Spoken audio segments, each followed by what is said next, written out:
Welcome to Monster Mash Readathon.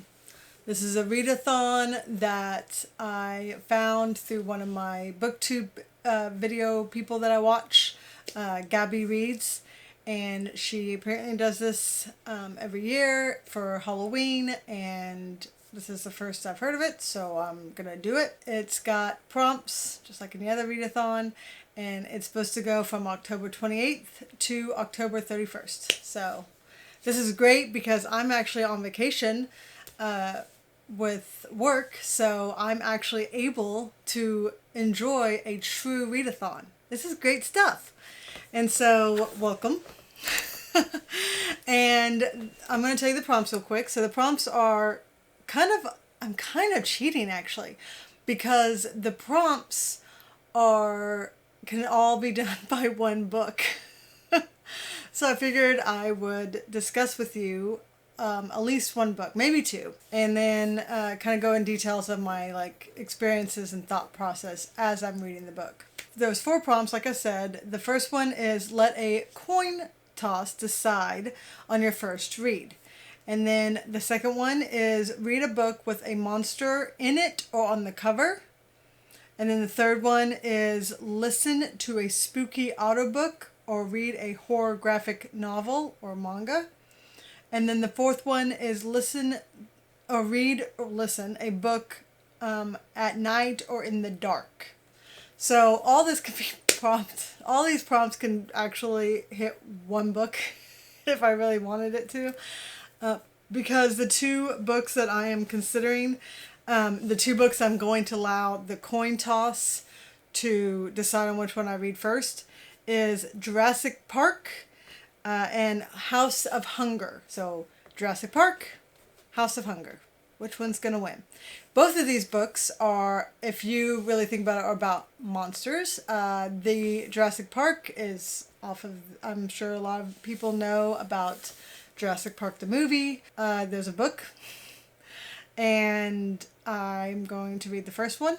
I've been told that it is fantastic, that the environment that's explained to you and everything is just, a movie can't do it justice, even though the movie was fantastic. So, and then House of Hunger, I believe, is brand new. So it's about a young girl who replies to an ad that says blood made of exceptional taste. I only read just enough to get all excited about the book, so I don't ever read the full description of something. So I'm not sure what a blood made exactly is. I'm assuming it's got to do with vampires, and the book cover makes it look so as well, so I'm gonna go with that.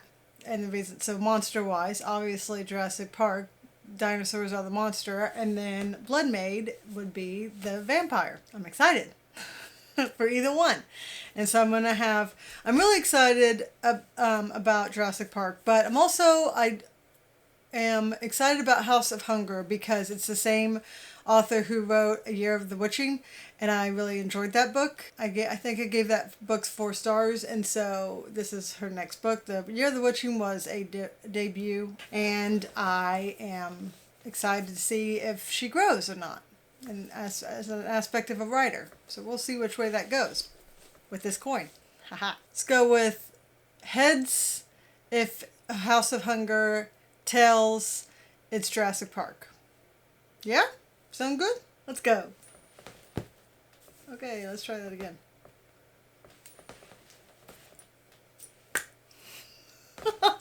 And it's tails. You can't see that, but you're gonna have to trust me. It's tails. So, Jurassic Park it is. I might read both of the books in this readathon. We'll just see how it goes. I don't want it to make it a very long readathon, and I have a tendency, if I really enjoy a book, to talk about it too much, and I want this video to be just one video, so we'll see how this goes. Plus, I mean, it's only from the 28th to the 31st.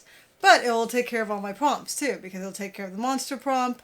I have this on Scribd, which is an app that you can listen to any books, and Jurassic Park is one of them, so I can listen and read this book at the same time. And then, of course, I can do that at night. Or I could go in the closet, in the dark. I don't care. come join me while I start reading Jurassic Park and then maybe House of Hunger. Report back soon. Whoop! I started it, and I am about this much into it, about 180 pages. I decided to stop here and kind of report in because I've already watched the movie, and just so you know that this video is going to be a lot of spoilers, both movie and book, because they are, thus far, pretty different. The same concept is there's a park, and it's got dinosaurs on it. And the same characters are in this park, or in this story. Certain things and certain actions do take place that happen in the movie, that happen in the book. I've already seen the movie. I saw it multiple times. I love the movie. I was a kid when I watched it the very first time in the movie theater. Me and my sister have very fond memories of that. And there were scenes that scared the crap out of us. I'm about 180 pages in, so therefore I figured I would check in, let you know how I feel about it thus far. I'm not really sure this is meant to be a spooky read by any means, but it's a damn good read. First off, in the very, very beginning of the book, I don't know how far, but so far in the book that I'm in, first off, in the second movie, The Lost World, it starts off with a little girl getting attacked by the compies. She gets attacked and gets hurt pretty badly. You don't really get to know you don't get to see any kind of result from that. You hear about it in the movie, but you don't see what happens after they find the little girl. In the book, that happens in this first book. It kind of happens before they get on the island and all that other stuff. And in the movies, the second movie makes sense because, they kind of abandon Jurassic Park as a project, and these dinosaurs are still breeding, so therefore they are free because there's nothing that holds them back once they're gone. Once the people are gone. So the little girl getting attacked, the second movie, kind of made sense to me. So I was like, how the hell are they going to explain this issue? And they do. I just got to that part. So in the movie, Dr. Grant is one of the experts that have to sign off on the project, and he's in here in the book as well. The only difference is in the book, he likes children from the get-go. He likes them. In the movie, he is very put off by them. They annoy him easily. That's the only difference that I can tell. Other than that, he's a great guy altogether in both movie and book. But in the movie, after attacks start happening and he's lost in the wilderness pretty much with these two kids, they find dinosaur eggs in the wilderness. So that means that they're breeding. Well, they're not supposed to be breeding. They're all supposed to be females, and you come to find out, frogs are able to switch sexes or what have you. And I'm not very science nerd, so I don't know how it works, but pretty much they're able to breed regardless. That doesn't really lead to anything in the movie. He's see, they're able to breed, and then they move on that. But that's not until after chaos starts happening. Again, in the movie, they are on the tour of the park, and they're seeing dinosaurs, and in the movie, they find a Triceratops that's sick, and the book, it's a Stegosaurus, and I love Stegosauruses. The Stegosaurus is my favorite dinosaur, so I was kind of annoyed. That they didn't keep that in the movie. And in that time frame where they're trying to figure out what's going on with the Stegosaurus, why it's sick, he finds the eggs. They have this computer system, which I don't remember this in the movie, but they have this computer system where they're able to keep count of all the dinosaurs that they have released in the wild. The computer keeps count. There's 238 to ensure that no dinosaur gets off the island or is unaccounted for in any way. Grant's your dinosaurs are doing their thing out here. You might want to look into that. And they look into it and they find out that there are in fact 292. So they're shit. But what was unbelievable to me in the book was I'm reading, because in the book I'm doing auto and book together, and I'm glad I am, because in the book they just kind of go total animals 292, and then they go on with the text, right? But you can see in the book there's like a list of all the dinosaurs that the computer is counting. So in the movie and in the book, velociraptors are scary as hell. Like, most people in the book and in the movie are scared more of a velociraptor than they are of the T-Rex. Because at least the T-Rex is humongous. You can't miss it, right? And a velociraptor is a sneaky little bastard. And they work together and they kill. They are very, very fast and they're very, very dangerous. And they are sneaky. So you don't want to be anywhere near a velociraptor. Both movie and book go through this, right? Big deal. Velociraptors, huge deal, right? I don't remember the count in the movie. But in the book, there's 8. They know of 8 that they have on the island. Once this report is like printed off and they're reading off, not reading off the results, they're just reading out the big number at the end. But I'm looking at this, I'm looking at all these, like all these dinosaurs, and Velociraptor, it said expected 8, found 37. 37 velociraptors. Holy shit. But do they react to that in the book? Not so far. It's like, yeah, we have extra dinosaurs. This is gonna suck. That's it? That's all you got? How about the fact that you're freaking out over these 8 velociraptors that are like supposed to be in like containment where no one is in danger of them somehow, though? They have, 37 instead of the 8 they originally thought, and no one's worried about where these 37 are, because in the book they're driving in the Jeep, and Tim, the little boy that's part of this story, says, I just saw a velociraptor out there in the field. And everyone's like, no, you stupid little boy, because no one listens to kids. You stupid little boy, you don't know what you're talking about, even though he's a dinosaur expert for a boy. I mean, after looking at this report, being like, I think Tim might be right. No one even considers the fact. And then they know that the people who are looking at the Stegosaurus know that this report, that those extra dinosaurs, compared to what they thought there were originally, they know there are extra dinosaurs. But no one decides to report to them that, hey, by the way, those extra dinosaurs, 29 of those are velociraptors that we have no account for. So if I knew that there were a bunch of extra dinosaurs on this island that I was on that were not accounted for, meaning that they're free, and I remember that, hey, Tim saw a velociraptor, I wouldn't hang out and look at the Stegosaurus anymore, which is exactly what happens. Half of the team sticks around. First off, you have a very sick dinosaur just laying there. So that's just an open target right there. And then you got all these little helpless humans walking around it. What a great feast that would be. Gloss right over the fact that it literally says Velociraptor, 29 not accounted for. Okay, we'll just move on. So that's my rant so far, but the book is fantastic. And yes, the science is completely going over my head. Is it better than the movie? Well, yes. But to be honest with you, I think my sister has told me this before, that she likes to watch the series or watch the movie before she gets to the book, not the other way around.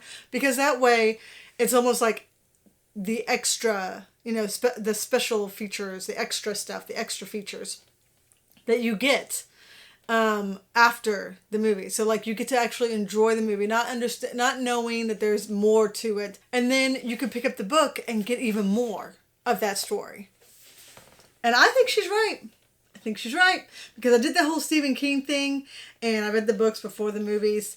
And then but now I've watched this movie multiple times. Still love it. And I'm now reading the book for the first time, and it's just getting extra to the story. It's fantastic. They did a wonderful job so far. I'm not finished, but they did a wonderful job so far of making this book that is very detailed, mind you, and a lot more scenes, making it an entertainment movement, an entertaining movie. I don't know if they'll continue like that, but I might agree with the fact that I still get to enjoy the movie for what it is and get extra. I'm at the point where lots of crap has happened. People are dead. I won't go into details of that. What I want to talk about, though, is a couple things. Number one are the characters. So, specifically, the two kids, Lex and Tim.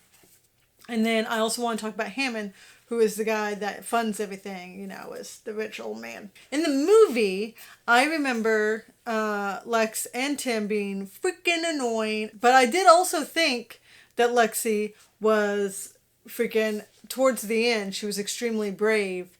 And I might get there, but spoiler alert, she is freaking annoying through this whole book. I can't stand her. And she's supposed to be the older kid. She is awful. She's annoying. She cries constantly about stuff that can't be controlled. Before dinosaurs get out and start eating people, before any of that happens, she's already complaining about crap. She complains about how she's bored. She complains about how she is hungry. She complains about how thirsty she is. How she doesn't want to be there. She complains about all kinds of crap. Meanwhile, Tim, in the movie, he's also a little brat. And in the book, he's fantastic. He's smart about dinosaurs regardless of movie or book. But for whatever reason, in the book, he's not so annoying about it. He's actually helpful. He's actually calm and composed for a little boy. He actually is a help for Grant, like I said, the scientist. Tim's great so far. They're at the point, okay, so a lot of things have happened. So there's a lot more for Grant, Lex, and Tim in the aspect of them trying to get back to the main building. The T-Rex attacked the Jeeps. That scenario did happen. But there's a lot more to their little journey, the three of them.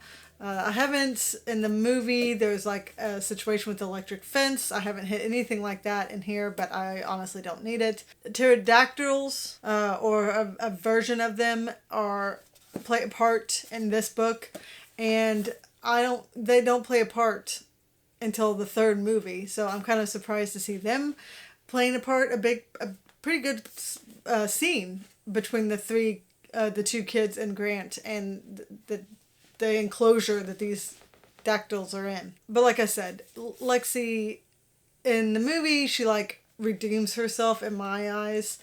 From even when I was a little kid, I was like, God, she's so freaking crybaby. It never fails. She's still a crybaby. They're trying to get back to this building, and they're all three in the same state, okay? But she constantly is I'm hungry, I'm hungry, I'm hungry. Why are you trying to tell me what to do, grown up? I'm hungry. Don't tell me to shut up.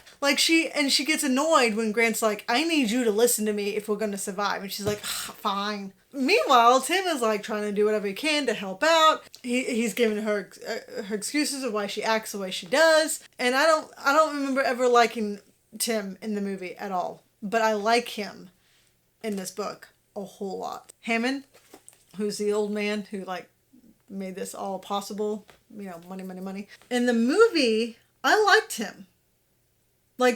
He has this idea. Is it dangerous? Hell yeah, it is. It's freaking dinosaurs. Is it amazing? Hell yeah, it is. It's freaking dinosaurs.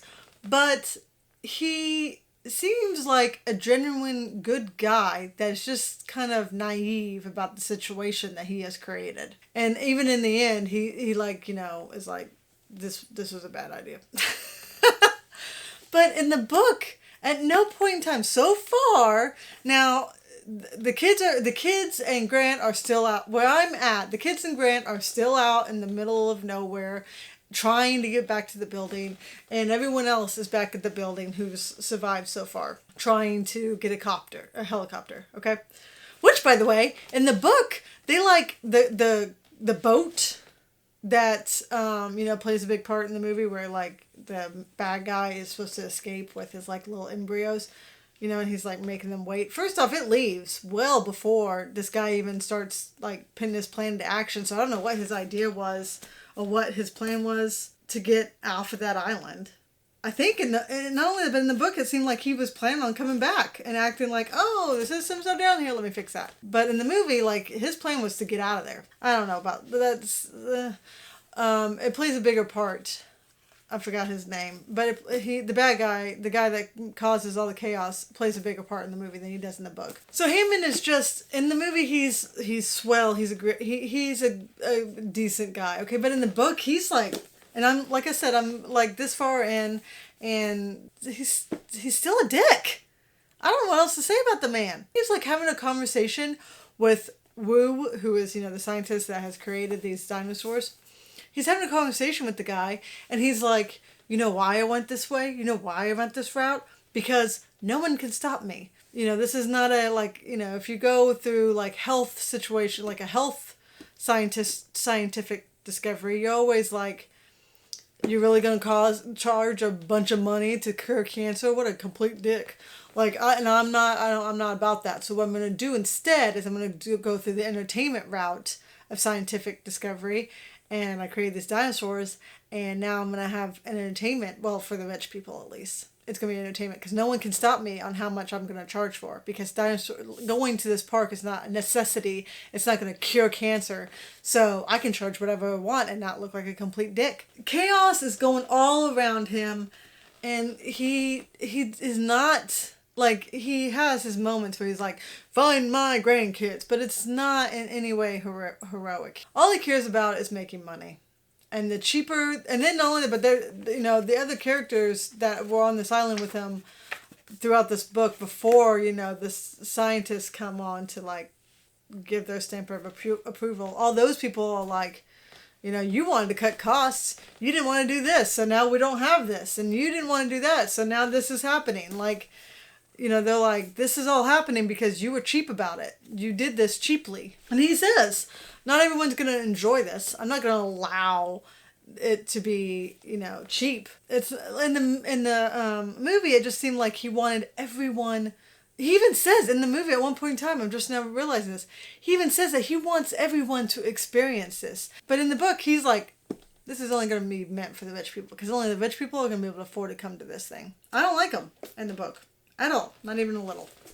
In the movie, I'm fine with them. But the book, he's a complete prick. So that's about it. That's all I've got in the aspect of my thoughts on this whole book so far. Again, it's still fantastic. I'm really enjoying the ride I'm on with this book. The movie is still by far the top 10 of all my movies I've ever seen.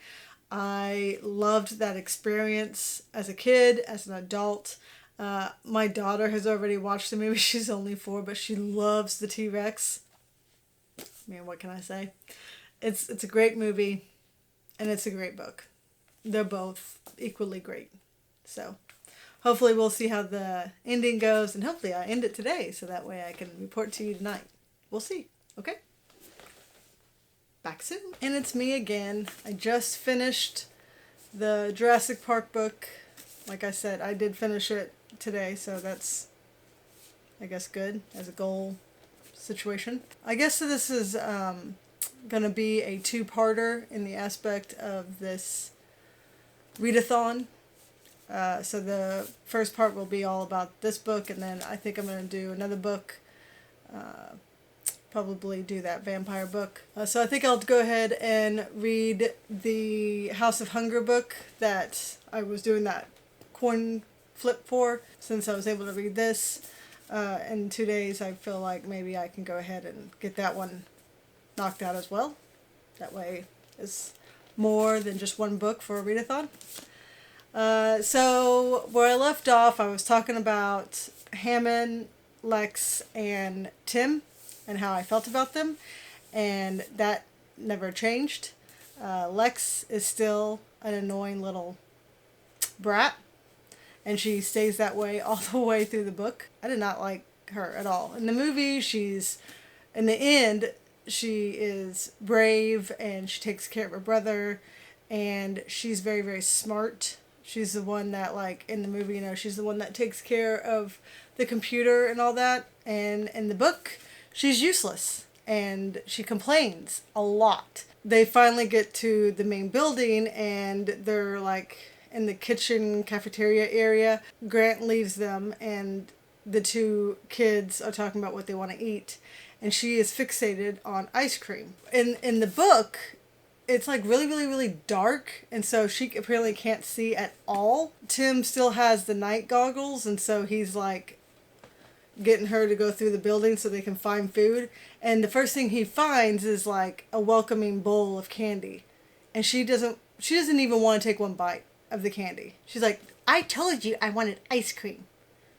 Be like, girl, you just went through 24 hours of not eating and you're gonna complain about candy. Like, that's just an example of how annoying she is.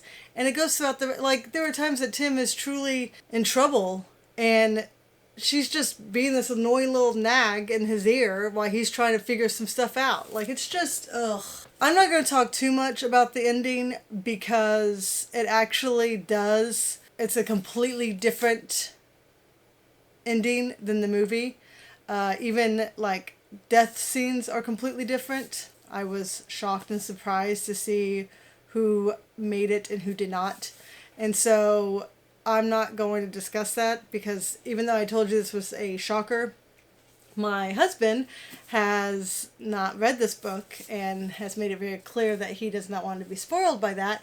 And so therefore he's the one editing this. I'm not going to spoil it for him. Probably 100 pages left of the book, I would say, is like a vastly different story than the movie. Yeah, about exactly 100 pages. The movie, quote, quote, ends, and then there's still 100 pages left of this story. So I still love the movie, and I love the book. That's just a different kind of love. But I think that watching the movie, obviously way a long time ago, and then watching it more than once has made me love the book even more. There's a lot of science in this book for obvious reasons, and that really did go over my head. There was a lot of science that I was just like, okay, sure. And I feel like because I watched the movie and it kind of dumbs it down for you in the movie, that I was able to consume it more from the book. If you watch the movie and you're like, I don't know if I want to read that book, you do, because there's so much more to this book. Obviously, that's how it works, right? But at the same time, if you've read the book and you're afraid that the movie will make it not as enjoyable, that's not true too, because the movie is fantastic. There's that. And the next time I report to you will be for House of Hunger. And hopefully I can get that read during this whole, like, Monster Mash Readathon. So I'll see you soon.